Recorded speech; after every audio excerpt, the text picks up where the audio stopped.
और पुरुष बिल्कुल बराबर माने जाए। जी। आज जो ये सोचा जाता है, स्त्री ये सोचती है कि एक बड़ा ही हिंसक किस्म का विमर्श सामने आ गया है आज, कि स्त्री ये कहती है कि मैं तो पुरुष से बेहतर होकर दिखाऊंगी और मैं पुरुष के वजूद को ही ख़त्म कर दूंगी, मुझे पुरुष की ज़रूरत ही नहीं है। आज धीरे धीरे विमर्श एक बड़ा ही विकराल रूप ले रहा है इस समय। तो मैं समझती हूँ ये एक समाज विरोधी दृष्टि है। हाँ। क्योंकि अगर आप स्त्री पुरुष संबंधों को संदेह से देखे हुए तो फिर दाम्पत्य नहीं रहेगा, परिवार नहीं रहेगा, फिर समाज कहाँ जाएगा? सही बात। अकेली स्त्रियाँ समाज नहीं बना सकती, जैसे कि अकेले पुरुष समाज नहीं बना सकते। तो मैं ये मानती हूँ कि स्त्रियों को कम से कम इतनी एक गुंजाइश रखनी चाहिए जिसमें उनके साथ एक परिवार जो है जुड़ा रहे। नमस्कार, स्वागत है आप सभी का आज की खास बातचीत में। आज हम जिनके साहित्यिक अनुभव की चर्चा करने जा रहे हैं वह हिंदी की वरिष्ठ स्त्री कथाकार हैं। आप पिछले लगभग 60 वर्षों से हिंदी जगत में लगातार लेखन कार्य कर रही हैं। आपने कहानियां, कविताएं, उपन्यास, संस्मरण आदि लिखे हैं। नमस्कार मैम, आपका बहुत बहुत स्वागत है। तो आज हम आपके थोड़े लेखन के बारे में कुछ समझेंगे और जो नए रचनाकार आ रहे हैं उनके लिए आप कुछ सुझाव दे सकती हैं। तो पहले तो आप बताइए आपके लेखन की शुरुआत कैसे होती है, कुछ शुरुआती दौर की चीजें बताइए। आकांक्षा ऐसे है कि मछली को कोई तैरना नहीं सिखाता है। जी मैम। है ना? तो इसी तरह हमारे लिए लेखन एक बहुत स्वाभाविक चीज़ थी, क्योंकि हमारे घर में पढ़ने लिखने का ही माहौल था। हमारे पिता शिक्षा जगत से आए थे आकाशवाणी में। आकाशवाणी भी उस समय बहुत साहित्य का अड्डा था, बहुत बड़ा, और शायद मनोरंजन का एकमात्र केंद्र था सिनेमा के अलावा। तो घर में किताबों की भरमार थी और किताबों की इज्जत बहुत थी। और जो भी रेडियो में कलाकार आता था उसको पापा घर लेकर आते थे बड़े आदर के साथ, मोहब्बत के साथ, और उनकी बातों को बड़े ध्यान से सुनते थे। तो मुझे ये लगा कि सबसे ज़्यादा गरिमापूर्ण अगर कोई करियर हो सकता है तो लेखन का हो सकता है। तो मुझे शुरू से ही लेखन के लिए आकर्षण बहुत था। मैंने जयनंद कुमार को, अज्ञे जी को, दिनकर जी को, सबको मैंने बोलते सुना है, उनको साक्षात देखा है। तो मन में सबसे अधिक अगर ग्लैमर किसी के लिए था वो लेखन के लिए था। तो इसलिए मेरे लिखने की शुरुआत ऐसी हुई कि मैं शुरू में तो बच्चों की कविताएं लिखती थी। हाँ। और उसके बाद मैं जब 13-14 साल की थी तब मैं बम्बई गई पहली बार। तब मैंने 3 बच्चों की कहानियाँ लिखी थी और तीनों छप गई थी धर्मयुग में। अच्छा। और मुझे उसका पारिश्रमिक भी मिला था। जी हाँ। तो मुझे बहुत अच्छा लगा, लेकिन फिर मैं पढ़ाई में मशगूल हो गई। मैं पढ़ाई में बहुत अच्छी स्टूडेंट थी मैं, तो फिर पढ़ाई में लग गई तो पढ़ाई में लगी रही। फिर जब मैं BA में आई पार्ट 1 में, तब इंदौर पहुँचे पापा, ट्रांसफ़र हो गया था उनका। हाँ। तो इंदौर में हिंदी का वातावरण बहुत अच्छा था। वहाँ से मैं समझती हूँ कि ये हुआ कि मैं कविताएं लिखती थी, सुनाती थी गोष्ठियों में। जी हाँ। और हमारा कॉलेज था क्रिश्चियन कॉलेज, वहाँ पे आए दिन गोष्ठियाँ होती रहती थी। वहाँ मैं सुनाती थी और भी लड़के लड़कियाँ थी जो सुनाते थे। एक ग्रुप था हम लोगों का पूरा।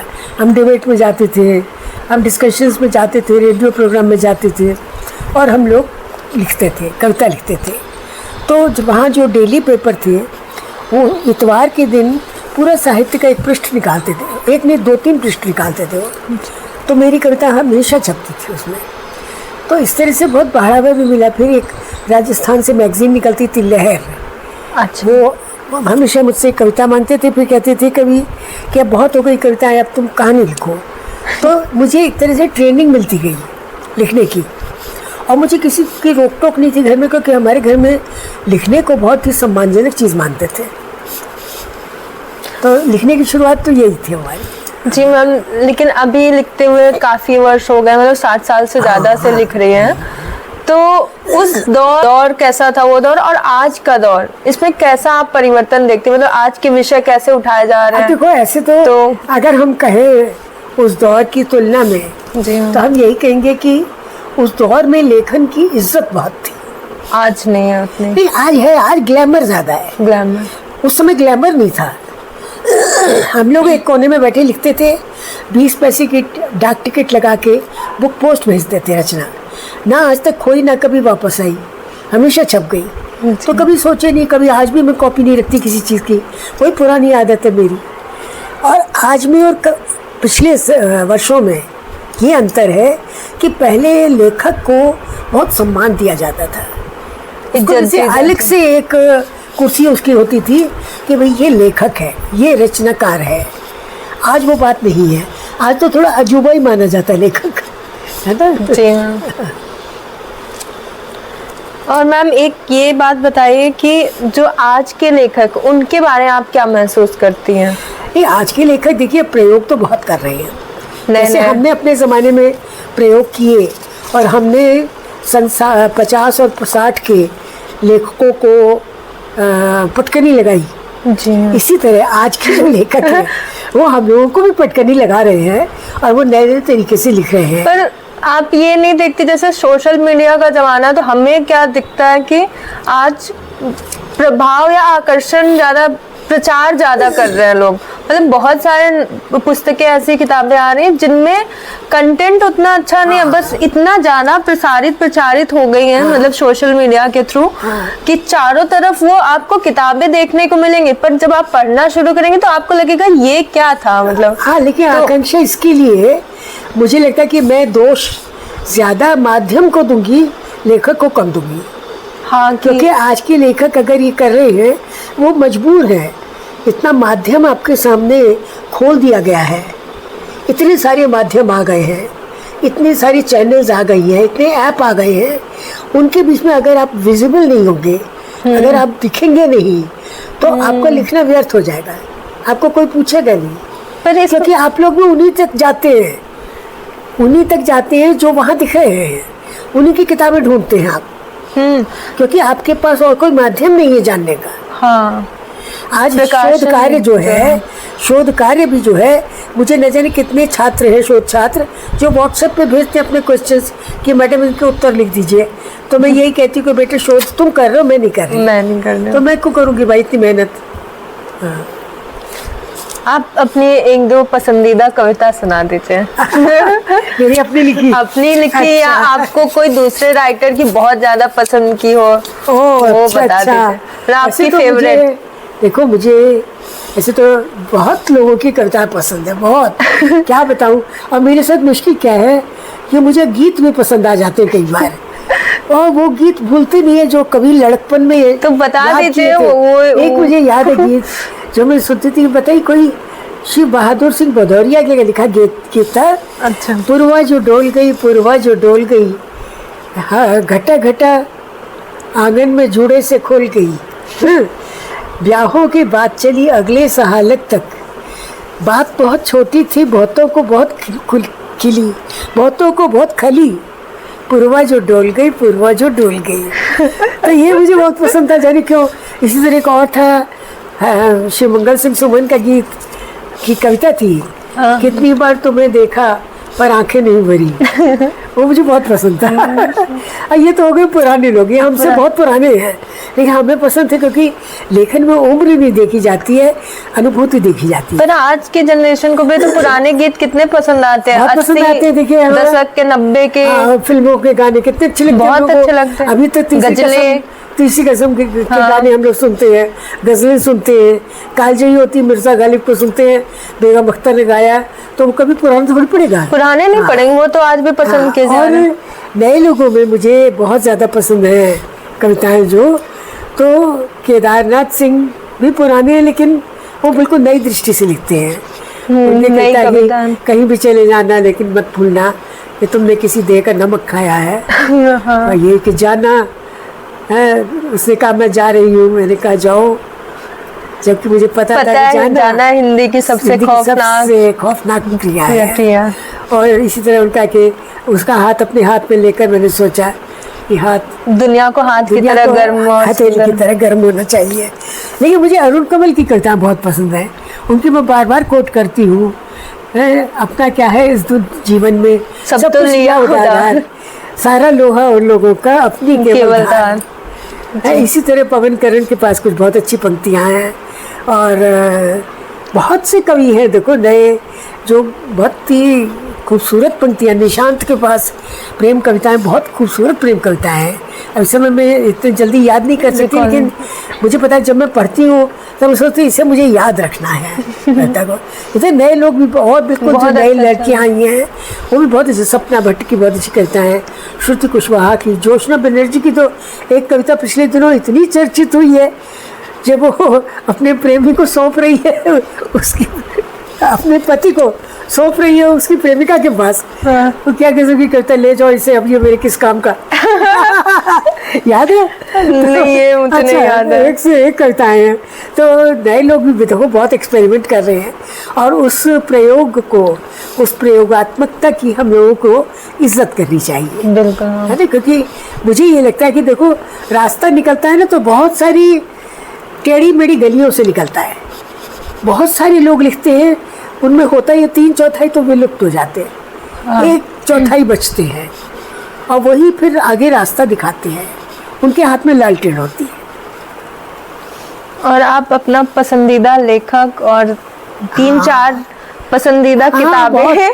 एक देखो लेखन की दुनिया में एकमात्र कुछ नहीं होता है ना? एकमात्र तो कुछ भी नहीं होता पर लेकिन मेरे बहुत बहुत लेखक मुझे पसंद हैं, और मैं ये कहूँगी कि जैसे पुराने लोगों में अमरकांत जी मुझे बहुत पसंद थे लेखक के रूप में। कमलेश्वर की कुछ कहानियाँ बहुत पसंद है मुझे। मन्नू भंडारी की कुछ कहानियाँ बहुत पसंद है मुझे, खासतौर से यही सच है और यही सच है और ऊंचाई, उनकी 2 कहानियाँ, और उनका आपका बंटी उपन्यास भी, क्योंकि उस जमाने में उन्होंने वो लिखा, बड़ी बोल्ड थीम है उसमें। एक औरत दूसरी शादी करती तो बच्चे का क्या होगा, बिल्कुल, है ना। तो कुल मिला के देखा जाए तो ये दुनिया बहुत रंग बिरंगी है, लेखन की दुनिया। फिर उसके बाद के लोगों में हम आए अगर, तो मुझे ज्ञान रंजन की कहानियाँ बहुत पसंद हैं। ज्ञान रंजन के पास दूरनाथ सिंह, रविंद्र कालिया सबसे ज़्यादा अच्छी कहानियाँ हैं, क्योंकि वो बेधड़क लिखते हैं एकदम। जो बात मुझे पसंद है कि अक्खड़ है, लेकिन वो अपनी अक्खड़ता को छुपाते नहीं चाहते। हाँ, कि दुनिया क्या सोचेगी, समाज मेरे बारे में क्या सोचेगी, वो सब नहीं करते हैं। तो मुझे बहुत पसंद है। फिर हम इधर के लोगों में आए तो अखिलेश की कहानियाँ और अखिलेश का उपन्यास निर्वासन मुझे बहुत पसंद है, और चंदन पांडे की रचनाएं कीर्तिगान, और उनकी कहानियाँ चोट, और उनका उपन्यास इससे पहले वाला था वैधानिक गल्प, जो अब अंग्रेजी में भी आ गया है, बहुत अच्छा है। क्योंकि इसी तरह करप्ट करते हैं, पहले पुलिस करप्ट करती है आपकी बात को, कि वो अपनी पत्नी को ढूंढ रहा है, वो सोचे वो भाग गई है, भाग नहीं गई, वो खो गई है, कहाँ चली गई है वो। अब पुलिस वाले इसी को विकृत कर रहे हैं सारी बात को। और यही होता है जब कोई लड़की जाती है और बताती है कि उसके साथ बलात्कार हो गया, तो लोग कहते हैं दुष्चरित्र, जरूर बाहर निकली होगी घर से। इस तरह से करते हैं, लड़कियों को जल्दी ब्लेम कर देते हैं, विकृत कर देते हैं चीज को, और पीड़ित के ऊपर ही सारा का सारा अत्याचार करना शुरू कर देते हैं। तो ये सारी बातें अब कहानियों में आने लगी हैं। इसी तरह से मनोज पांडे की कहानी आप देखिए, उसकी एक कहानी है बहुत अच्छी, उसका शीर्षक है, बहुत अच्छी कहानी है ना, उसके पिछले दिनों आई है, उसमें फेसबुक पे भी आई है वो कहानी उसकी, स्वर्णिम देश वाली कहानी है एक उसकी, और ये प्रतिरूप उसकी कहानी है। इसी कुणाल सिंह की बहुत अच्छी कहानियाँ हैं, प्रतिबंधन, फिर उसकी कहानी है आदिग्राम उपाख्यान, झूठ, है ना, और रोमियो जूलियट और अंधेरा, ये सब कुणाल सिंह की बहुत अच्छी कहानियाँ हैं। फिर महिलाओं में भी बहुत अच्छी कहानियाँ लिखी जा रही हैं, नई लड़कियाँ, आकांक्षा पारेख काशिम की कहानियाँ बहुत अच्छी हैं, बड़ी कर्णिका नाम की कहानी उसकी, बहुत अच्छी कहानी है। फिर गीताश्री के पास बहुत अच्छी कहानियाँ हैं, एक से एक, और वो सबसे अच्छी बात है गांव और शहर, गांव और शहर दोनों लेती है। वंदना राग के पास यूटोपिया बहुत अच्छी कहानी है, नीलाक्षी सिंह के पास बहुत अच्छी कहानियाँ हैं, परिंदे का इंतजार सा कुछ, और एक था बुझवन, ये सब उसकी बहुत अच्छी कहानियाँ हैं। फिर वंदना राग के पास और कहानी है, और कहानी के क्षेत्र में एक नई लड़की आई है, बिल्कुल 18 साल की अभी हुई है, मुश्किल से काव्या कटारे। अच्छा तो बहुत अच्छी कहानी है। अभी वो कोचिंग कर रही है, अच्छा, जेई की कोचिंग कर रही है कोटा में। कोटा में। और मैं हर महीने उसे पूछ लेती हूँ IIT कि तुम जिंदा हो ना, क्योंकि कोटा में इतने बच्चे सुसाइड कर रहे हैं। बहुत ज्यादा केसेस तो मैं इतनी डर जाती हूँ कई बार, तो मुझे लगता है कि कोटा की ट्रेजेडी पर मैं कुछ लिखूं, तो काव्या मुझे मना कर देती है। वो कहती नहीं दादी, कोटा में बहुत अच्छी पढ़ाई होती है। लिखने में तो बहुत इस समय चल रहा है, एक्सपेरिमेंट चल रहा है, और मुझे लगता है इसी में से मोती निकलेंगे। बिल्कुल मैम। अच्छा मैम, जो लेखन की दुनिया में प्रवेश करना चाहता है, तो आपका इतना एक्सपीरियंस है, तो आप उसके लिए कुछ क्या सुझाव देना चाहेंगे? देखो, सबसे पहले आकांक्षा जरूरी है। लेखन पढ़ने से पहले आप मास्टर्स को पढ़ो। मास्टर्स मतलब अपने से जो पहले लिख गए और जो अच्छा लिख गए, क्योंकि जब आप उन्हें पढ़ोगे, तो मैं ये नहीं कहती उन्हें नकल करो, आपको ये पता चल जाएगा यहाँ तक तो हिंदी कहानी पहुँच चुकी, बिल्कुल, अब इसके आगे लिखना है हमें, कुछ नया, इससे अलग लिखना है। ये पता चलेगा क्या ना लिखो, कौन सी गलतियां नहीं करनी है ना। अब देखिए, जैसे दोपहर का भोजन कहानी है अमरकांत की, अब आज वो समस्या इतनी नहीं रही है। हाँ, है ना, आज इस तरह नहीं है। आज परिवार में थोड़ी बहुत इनकम हो ही जाती है लोगों की, तो आज दोपहर का भोजन उतनी बड़ी समस्या नहीं रह गई। समय बदल गया, समय बदल गया, तो सारे एम्फेसिस बदल गए। किस चीज़ पे आपको बिंदु पर जोर देना। आज सबसे बड़ी दिक्कत क्या है? अंडर एम्प्लॉयमेंट, कि आप जितने योग्य हैं उस योग्यता की आपको नौकरी नहीं मिलती। बिल्कुल, उस योग्यता का आपको रोजगार नहीं मिलता आपको, और उस योग्यता की इज्जत नहीं मिल रही समाज में। हाँ, लोग ये समझते ही नहीं कि भाई लड़की इतनी पढ़ी हुई है, अब हम इसको कैसे बता सकते हैं जूनियर काम। ये जो मैं समझती हूँ आज के ज़माने की, आधुनिक युग की, ये बहुत बड़ी समस्या है जी। और महिलाओं के सामने तो और भी बड़ी समस्या ये हो गई है कि कैसे तालमेल बैठा है। वो हमारे ज़माने में भी थी, अब और विकट हो गई है, क्योंकि अब चुनौतियाँ और बढ़ गई हैं। अब तो नाइट ड्यूटी भी करनी पड़ती है, और कई ऐसे पेशे हैं जिसमें 24-24, 36-36 घंटे की ड्यूटी है। पुलिस विभाग देख लीजिए आप, नर्सिंग विभाग देख लीजिए आप, डॉक्टरों का पेशा देख लीजिए, इनमें ड्यूटी का कोई पता ही नहीं कितनी देर चल जाएगी आपकी ड्यूटी। तो उसमें परिवार, प्राइवेट सेक्टर में बहुत तो परिवार की बहुत हानि होती है उसमें। तो मैं समझती हूँ कि ये नई चुनौतियों पर लिखना चाहिए बच्चों को। जो नए बच्चे आए हैं वो इसको ज़्यादा अच्छी तरह से समझते हैं। मेरे ही पहचान की जाने कितनी लड़कियां हैं जिन्होंने अपना कैरियर छोड़ दिया क्योंकि उनके पति नाइट ड्यूटी करने नहीं देते थे। अब डॉक्टर लड़कियां हैं, बताइए बिना नाइट ड्यूटी कैसे करेंगे? आधी रात में हस्बैंड आके गेट खटखटाता था हॉस्पिटल का, जहाँ वो एम्प्लॉयड थी लड़की, और वो पूछता था मेरी वाइफ कहाँ है इस समय। अरे वाइफ और बच्चों को ड्रिप लगा रही है, सलाइन वाटर लगा रही है, बच्चों की जान बचा रही है, और उसमें हस्बैंड को चिंता है किसी डॉक्टर के साथ सो तो नहीं रही। तो ये बड़ी चैलेंजिंग सिचुएशंस हैं। आज भी महिलाओं को तो अक्सर ऐसा देखा जाता है ना कि बहुत ज़्यादा होता है। और देखो कई बार ये हो जाता है घर और नौकरी के बीच चुनाव करना पड़ता है, और चुनाव करना पड़ता है। सबसे बड़ी चीज़ ये हो गई कि आपकी पोस्टिंग कई बार ऐसी जगह हो जाती है जहाँ पर, या आपने जिससे शादी की है उस पार्टनर की पोस्टिंग ऐसी जगह होती है जहाँ फैमिली स्टेशन ही नहीं है। हाँ, तो वो रख ही नहीं सकता आपको। तो आपको दोनों अलग अलग, यानी मेरे ही अपने घर में मेरे बच्चों ने जब शादी की तो दोनों अलग अलग शहर में गए शादी के बाद, क्योंकि उनकी ड्यूटी थी। वो 2-3 दिन से ज़्यादा छुट्टी ले लेते थे, वो शादी में ख़त्म हो गई। हाँ, तो क्या करेंगे, जाना ही पड़ा उन्हें। तो आप ही देखिए आज चुनौतियाँ बदल गई हैं, इसलिए सब्जेक्ट भी बदलेगा। हाँ, उसका ट्रीटमेंट भी बदलेगा, नजरिया समझना पड़ेगा। जब हम कहानी पढ़ते हैं तो इस चीज़ को हमें ग्रहण करना पड़ेगा। हाँ, और आजकल एक और समस्या आ गई है कि छोटे बच्चे आज मोबाइल फ़ोन से, वीडियो से और लैपटॉप से देख कर चीज़ें, पूरे विश्व की चीज़ें देख कर बहुत जल्दी वयस्क हो रहे हैं। हाँ, छोटे बच्चे बहुत जल्दी वयस्क हो रहे हैं। अब आप उन्हें राजा रानी की कहानी सुना, वो नहीं सुनते, वो कहते डोंट वेस्ट माई टाइम। बहुत आगे की सोचने लगे हैं ना। स्पाइडरमैन की उछल कूद उन्हें अच्छी लगती है, लेकिन वो हमारी कहानी में अगर कल्पना आएगी ना, वो कहेंगे what rot dadi, I don't know to listen. है ना? तो ये चीज देखो तुम कि आज सब्जेक्ट बदल रहा है, सब्जेक्ट बदल गया, और आपको ट्रीटमेंट भी बदलना पड़ेगा जब सब्जेक्ट बदल रहा है। तो हाँ, आपको कैसे उन बच्चों को टैकल करना है, उनसे कैसे बात करनी है, ये सब आपको बदलना होगा। और एक लेखक को ये जानना चाहिए, क्योंकि लेखक वही होता है जो अपने किरदार के अंदर प्रवेश कर ले। बिल्कुल मैम। हमको उसके अंदर प्रवेश करना पड़ेगा। हम ये नहीं कर सकते एक नाक मुँह चढ़ा के और क्रिटिसाइज करें कि अरे ये तो खराब है, ये बच्चा तो बहुत जल्दी मैच्योर हो गया है, ये तो गलत है, ये तो दादा जैसी बातें कर रहा है आपने। हम ये नहीं कह सकते, हमें उस बच्चे को उसी लेवल पर लेना पड़ेगा, क्योंकि वो अब आगे की दुनिया में है, उससे उसकी समझ में जाके तो उसके मैं हिसाब समझती से हूँ आज के करना लेखक पड़ेगा। को और बेहतर तैयारी से आना पड़ेगा, और जी। उसके सामने चुनौतियाँ ज़्यादा हैं, और उसको सबसे बड़ी चीज़ ये कि एक नई भाषा भी ईजाद करनी पड़ेगी।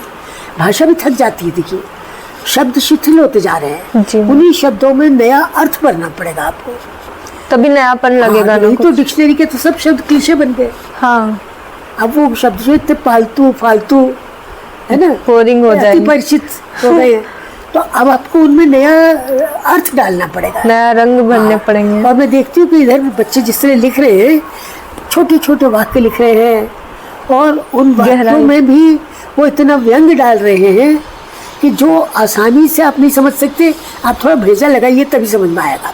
जी हाँ। अच्छा, आप अपने बचपन की कुछ मनोहर यादें, मतलब जो बहुत आपको अच्छा। याद, कुछ ऐसी बताइए।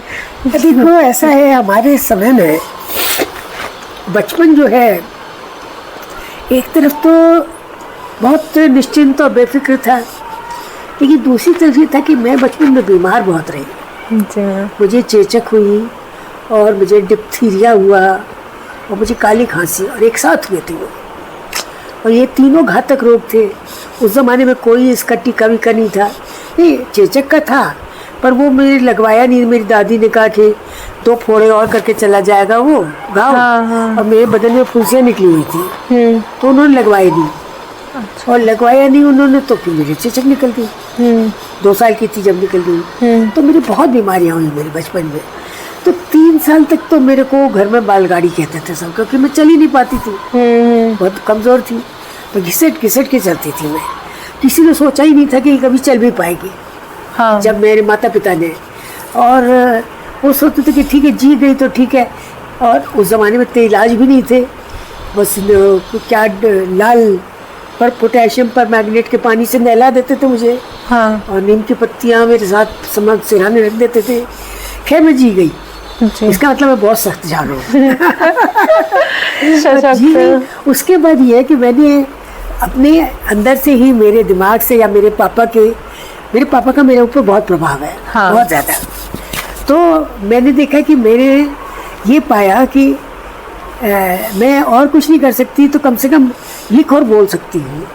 तो मैं 7 साल की उम्र से मैं डिबेट में बोल रही हूँ। मैं 7 साल की थी तो गाजियाबाद में कन्या वैदिक विद्यालय एक स्कूल है, अच्छा। तो मैं पहली क्लास में पढ़ती थी, शायद उस समय, हाँ पहली या दूसरी में थी। तो मुझे डिबेट के लिए भेजा गया कि चाय अच्छी होती कि दूध। तो मुझे पापा ने रास्ते में ये कहा, जब मुझे पापा साइकिल पे लेके जा रहे थे, उन्होंने कहा तू ये कहियो कि चाय अच्छी होती है। तो मैंने कहा अच्छा। अब मेरे दिमाग ने तभी सोच लिया, पापा ने और कुछ नहीं बताया, लेकिन मैंने जाके अपनी बुद्धि से जो कहा, मैं कि जो जिनको दूध पसंद है उनके घर में गाय होती है, वो गोबर करती है, गंदा करती है, और जो चाय पीते हैं वो कोट पैंट पहनते हैं और कुर्सी पर बैठते हैं, बाल और वो मनोविज्ञान साहबियत दिखाते हैं।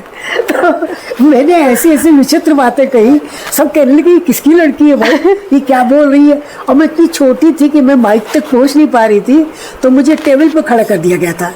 म्युनिसिपल कॉर्पोरेशन की कोई थी डिबेट, तो उन्होंने मुझे टेबल पर खड़ा कर दिया, तब मैं माइक तक पहुंची। तो तुम सोचो कि उस जमाने से मैं लिखित शब्द से जुड़ गई, हाँ। और स्पोकन शब्द से। अच्छा, उसके बाद रेडियो में भी बहुत प्रोग्राम्स मिले। उस जमाने में लाइव होता था प्रोग्राम, आप गलती नहीं कर सकते थे, हाँ। और हमें ये सिखाया जाता। मेरे फादर आकाशवाणी में थे, हाँ। तो आकाशवाणी में लाइव कॉन्सर्ट होती थी, सजीव प्रसारण, है ना। तो जैसे बेगम अख्तर का प्रोग्राम है या मलिका पुखराज का प्रोग्राम है, तो पापा कहते थे कि देखो वहाँ जाओगे तो सांस भी मत लेना, सांस की भी आवाज़ आ जाती है। तो हम सांस रोक के सुना करते थे प्रोग्राम को। तो तुम सोच सकते हो कि हमारा अनुशासन क्या था। कंडीशनिंग जो बोलते हैं ना, इस तरह से ये है कि हमको बहुत अच्छा लगता था, क्योंकि हमें लगता था कि हम इस आकाशवाणी के हिस्से हैं। और हमारे पिता भी अपने को सोचते थे कि जैसे वो कहते थे मैं भारत के राष्ट्रपति की ओर से साइन करता हूँ, उन कॉन्ट्रैक्ट में लिखा रहता है ना, भारत के राष्ट्रपति की ओर से और अफसर का साइन होता है। हाँ। ये लिखा रहता है कॉन्ट्रैक्ट में। तो मेरे फादर इस चीज़ को लेकर बड़े गर्व में रहते थे, हम भी बहुत गर्व में रहते थे इस बात को लेकर कि हमारे पापा राष्ट्रपति के प्रतिनिधि हैं। जबकि हम भी सोचते उससे कोई डायरेक्ट फायदा था, लेकिन गर्व है तो गर्व है तो है, बड़ा गर्व है। और क्लास में मैं, क्योंकि मैं पढ़ाई में अच्छी थी और मेरी एक बड़ी बहन है, अभी भी है मेरी बड़ी बहन, वो भी पढ़ाई में तेज थी, उसका तो नाम ही है प्रतिभा। तो मेरा नाम पहले बचपन में था रश्मि। अच्छा। तब मैं उस समय गोरी थी जब मैं पैदा हुई, और लोग कहते हैं कि सुंदर भी थी। अभी भी खूबसूरत है, अभी भी इतनी खूबसूरत है। लेकिन ये कि फिर मुझे माता निकल गई तो मेरे पिता ने कहा कि नाम होता है गुण के अनुरूप। तो वो कहने लगे अब रश्मि नाम बिल्कुल ठीक नहीं है, तो उन्होंने मेरा नाम ममता कर दिया कि भाववाचक। हाँ, इस तरह मेरा नाम ममता पड़ा। तो काफी देर बाद 3-4 साल की हो गई, जब स्कूल जाने का समय आया तो मेरा नाम बदला गया रजिस्टर। तो रश्मि था और घर में मुन्नी कहते थे मुझे। और बड़ी शैतानियां करते थे हम भी, सारे बच्चे इकट्ठे होते थे। सामने स्कूल था सेंट जोसेफ कॉन्वेंट, जहाँ हम पढ़ते थे नागपुर में। तब मैं क्या 9-1 साल की थी मैं तब। तो किराए की साइकिल लेके हम लोग साइकिल चलाना शुरू करते थे। बहुत गिरते थे, घुटने फूट जाते थे। और जब घुटने फूट जाते थे, हमारे घर आते थे हम, तो मम्मी टिंचर आयोडीन एक दवा होती है, बड़ी जलती है वो, जब लगाई जाए तो टिंचर आयोडीन और तमाचा दोनों इकट्ठा रखती थी साथ में। तो मारती भी जाती थी और टिंचर भी लगाती जाती थी हमारे। तो हम सोचते थे कि रोना नहीं, काम करो, या तो मार लो। या तो समझ नहीं आता था कि जो आंसू निकल रहे हैं वो टिंचर से निकल रही है, मुझे के मार से निकल रहे हैं। इसी सब में बड़ा मजा भी था। बच्चों के साथ खेलते थे, पूरे दिन खेलते थे। कभी नुमाइश आ जाती थी वहाँ पर पार्क में, तो वहाँ बीच में चटाइयों के बीच में छेद करके उसमें से घुस जाते थे हम लोग। तो इतने पैसे नहीं होते थे कि टिकट लेके हर बार जाएं। मम्मी पापा 1-2 बार दिखा देते थे हमको, लेकिन हमें चैन भी पड़ता था। हम सोचते थे रोज जाए। तो हमने बहुत शैतानियाँ और बदमाशियाँ की हैं।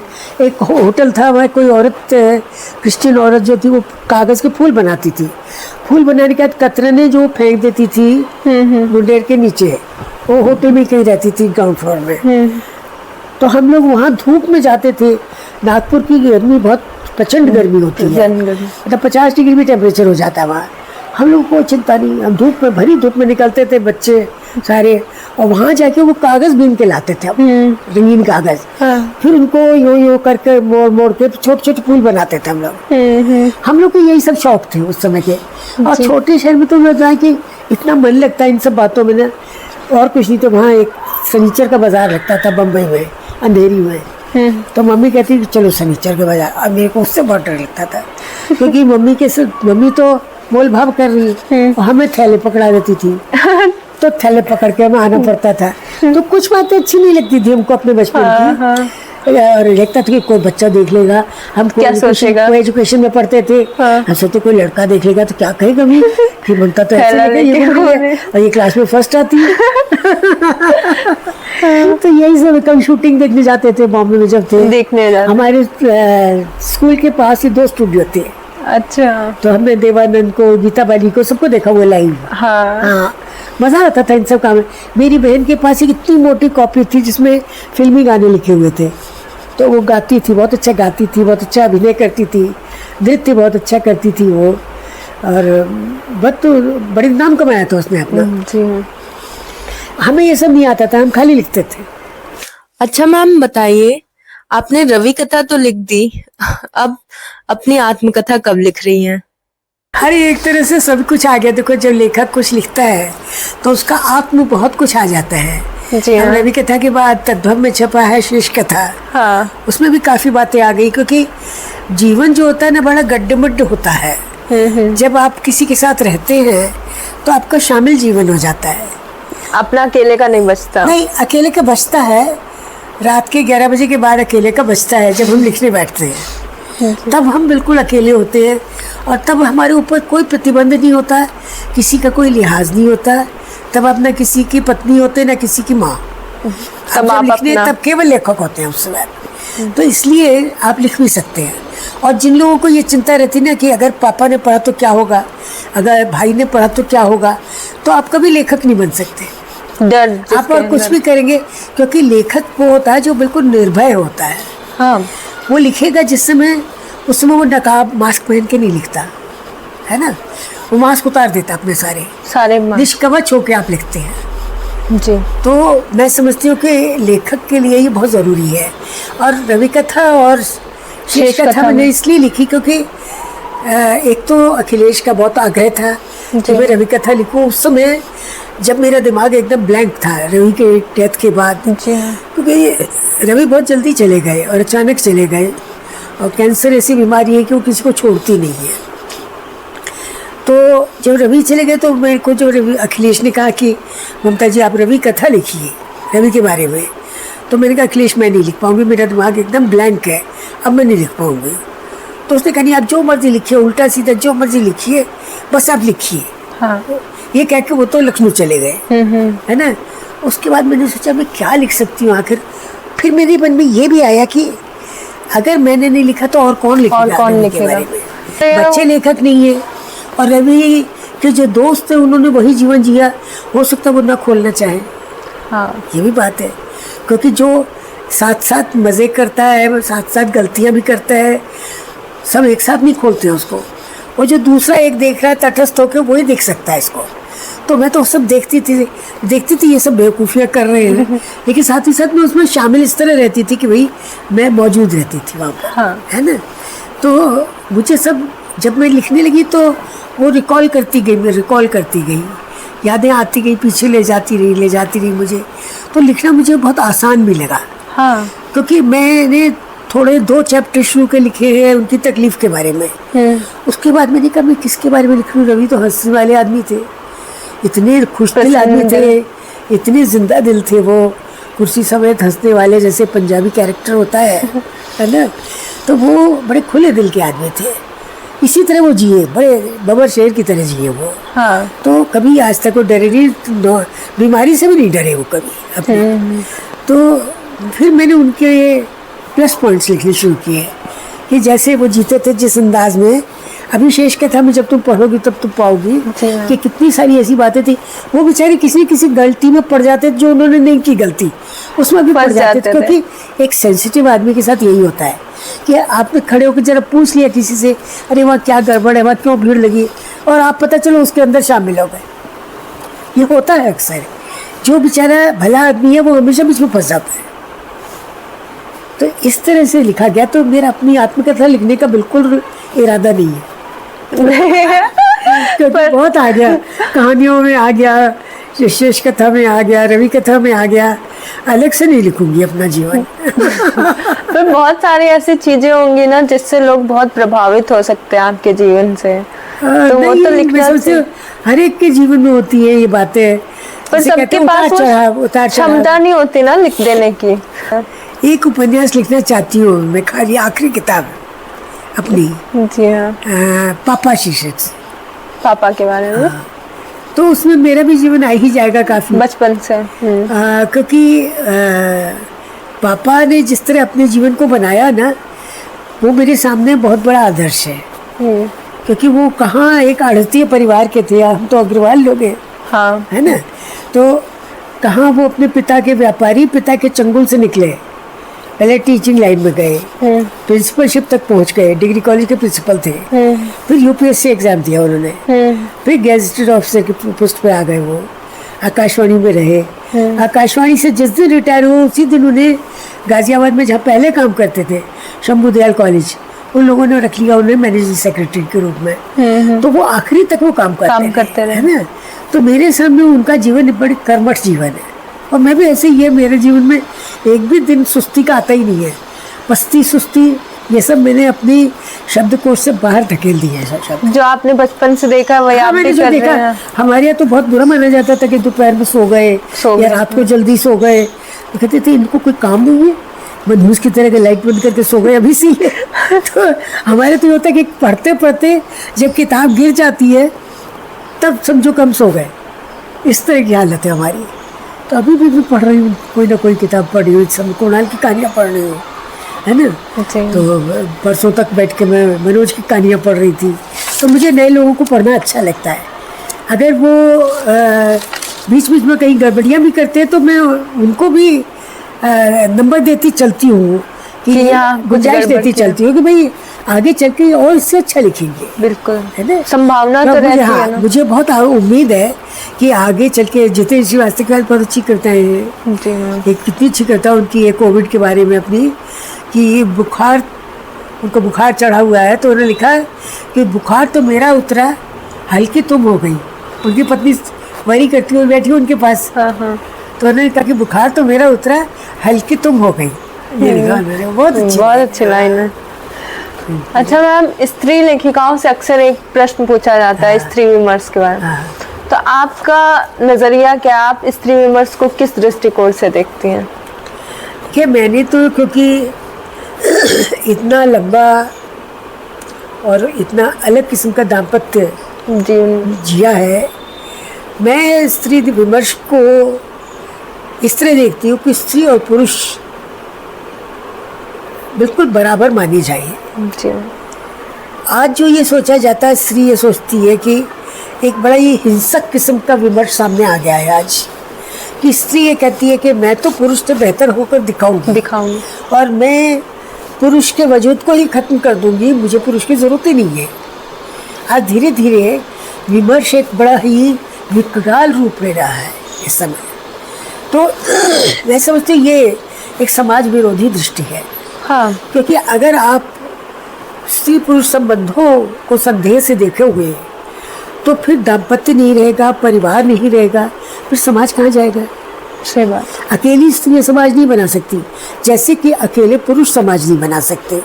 तो मैं ये मानती हूँ कि स्त्रियों को कम से कम इतनी एक गुंजाइश रखनी चाहिए जिसमें उनके साथ एक परिवार जो है जुड़ा रहे। बच्चे कहाँ से होंगे? अगली जनरेशन का क्या होगा? आप तो बगावत करते रहेंगे, आप तो झंडा लेकर हाथ में घूम रहे हैं, उसके बाद अगर अगली पीढ़ी पैदा ही नहीं होगी तो कौन बड़ी होगी, कैसे बड़ी होंगी, कैसे समाज चलेगा, कहाँ जाएगा अपना देश? तो मैं ये मानती हूँ कि आज हालत ये है कि और देशों में, जापान में, चीन में, वो चाहते हैं कि और बच्चे पैदा हों, क्योंकि वहाँ बच्चे पैदा ही नहीं कर रहे लड़कियाँ, वो कैरियर देख रही है अपना। और ये नहीं पता कि कैरियर जब खत्म होगा तब प्रजनन की आयु भी खत्म हो जाएगी। जिस समय तक कैरियर खत्म होगा तब तक प्रजनन की आयु खत्म हो जाएगी, तो बच्चे कहाँ से आएंगे? सब टेस्ट ट्यूब बेबी हो जाएंगे। हाँ। है ना? तो ये तो बड़ा मुश्किल है ना, ये तो एक असंभव सी बात है।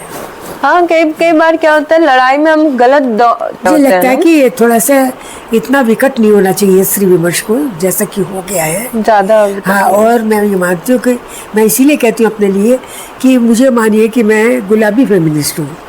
मैं वही प्रश्न पूछने जा रही, आप पिंक फेमिनिज्म की बात करते हैं। बिल्कुल, मेरा गुलाबी फेमिनिज्म यही है। हाँ। कि भाई कम से कम पुरुष को जीने लायक तो छोड़ो, है ना। ऐसा थोड़ी कि उसको बिल्कुल धरती में गाड़ दो तुम। हाँ। ऐसा नहीं होना चाहिए। हाँ। क्योंकि उसके बिना जीवन में आप प्रेम कहाँ से पाओगे, आप दोस्ती कहाँ से पाओगे? इतनी कोमल बातें जितनी हैं, जो कोमल संबंधों की जो कोमलता है या जीवन की जो मधुरता है, वो तो नेचुरली पुरुष के संसर्ग में ही आती है। बिल्कुल। चाहे वो आपका मित्र हो, चाहे वो आपका पत्र मित्र हो, चाहे वो आपका संगी साथी हो, मैं समझती हूँ कि उतनी गुंजाइश सभी को रखनी चाहिए।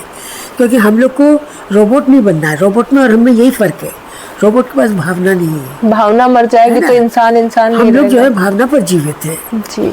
संभावना की चिंता करिए, लेकिन भावना को ख़त्म मत कीजिए। मैम, आपको कभी ऐसा लगा कि इस विषय में कुछ छूट गया मेरे से लिखना, इसमें मुझे और लिखना चाहिए? हाँ, ये तो खैर लगता है, बहुत बार लगता है कि थोड़ी और मेहनत से लिखना चाहिए था मुझे। मेरी आदत क्या है कि मैं एक ही बार लिखती हूँ, एक बार लिखती हूँ, फिर पलट कर ही पढ़ती हूँ क्या लिखा मैंने, कभी रिवाइज नहीं करती। ऐसे ही मैं अपने एग्ज़ाम में लिखती थी, सबसे पहले कॉपी में देती थी अपनी लिखकर। तो हमेशा टीचर मुझे जो सुपरवाइजर होते तो कहते थे एक बार रिवाइज कर लो। मैंने कहा मैंने लिख दिया जो लिखना था।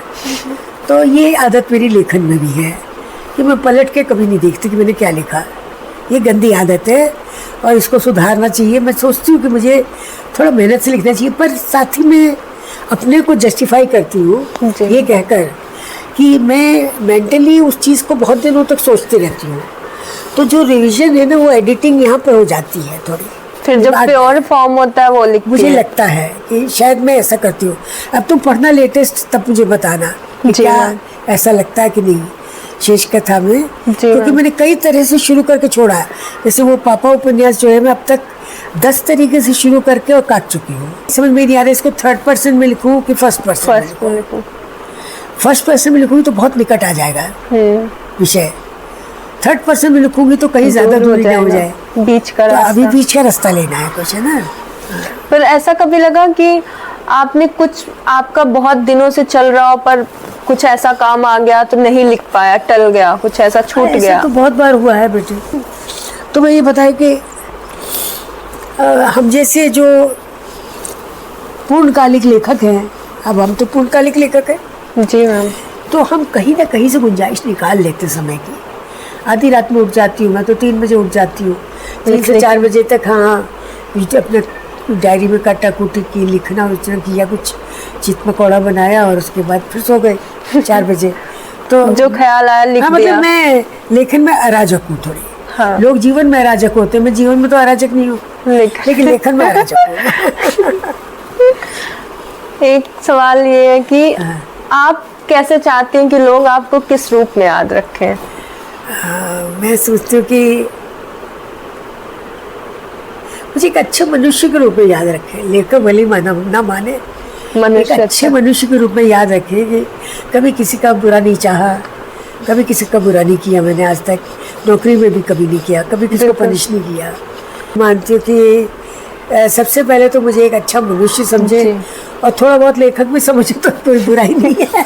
बहुत बहुत धन्यवाद, अरे ठीक है, बहुत शुक्रिया मैम हमसे जुड़ने के लिए। चलो तुमने भी बहुत मेहनत की आज। जी हाँ।